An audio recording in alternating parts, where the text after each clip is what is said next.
За сайн байцгаана уу бүтэн энэ өдрийн минь төргий. За манай Ариун судалгааны хүрээлэнгийн баг Хөвсгөл аймгийн Эрдэнэчлэм сумыг зориод явж байна.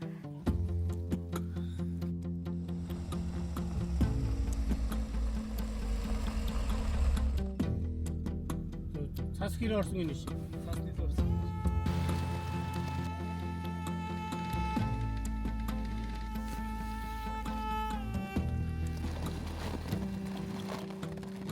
За энэ олон сумдуудаас би тэд яагаад Эрдэнэчлэм сумыг сонгосон бэ гэхлээр нэгдүгээрт Эрдэнэчлэм сум бол үнэхэрийн одоо хурж очиход бас одоо хол юм газар.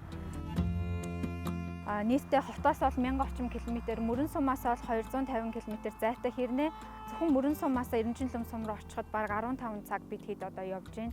Дээрээс нь Эрдэнэчлэм сумын нэг онцлог бол дархтын хүүхдүүдийн одоо төвлөрсөн одоо угсаатны цөөнхүүд бас сурдаг гэдгээр ийм онцлогтой. 6 багийн 3 баг нь нүүдэллэн амьдардаг, отор нүүдэлдэг. Өвөлдөө одоо шишгтийн айс сав, дархтын цэнгэр хотгор учраас өвөлдөө их хэсгэн бүтэн болдог 50 градус хүртэл өдөрт ийм газар зүүн оцлогын хувьд ийм онцлогтой сум юм байна.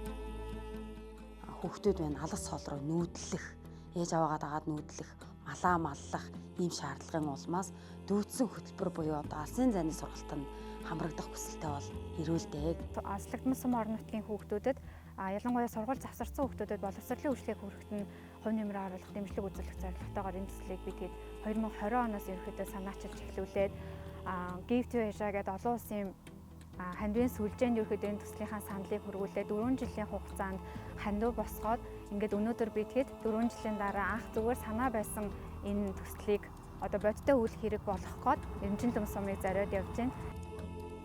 Би одоо ингээд зуныхаа сургалтыг гаргах, намрынхаа сургалтыг гаргах гэхээр надад байр, орчин, нөхцөл алга гэд ингээд иймэрхүү шалтгаануудыг захиралдаад нэлээд их тавьсан л та. Ерөнхийдөө бараг нэг өөрийнхөө хүүхдийг сургах гэж байгаа юм шиг л ийм сэтгэл төрж өгдөө. Тэгээд та бүхнийхээ өгсөн ийм сайхан дэмжлэгээр бас ингээд илүү олон хүүхдийг би болж өгвөл дүүцсэн хөтөлбөрөөсөө танхим руу завсарсан хүүхдүүдэд дүүцсэн лүгээ ингээд оруулж ирэх юм маш том зорилгыг тавиад бас ажиллаж байна.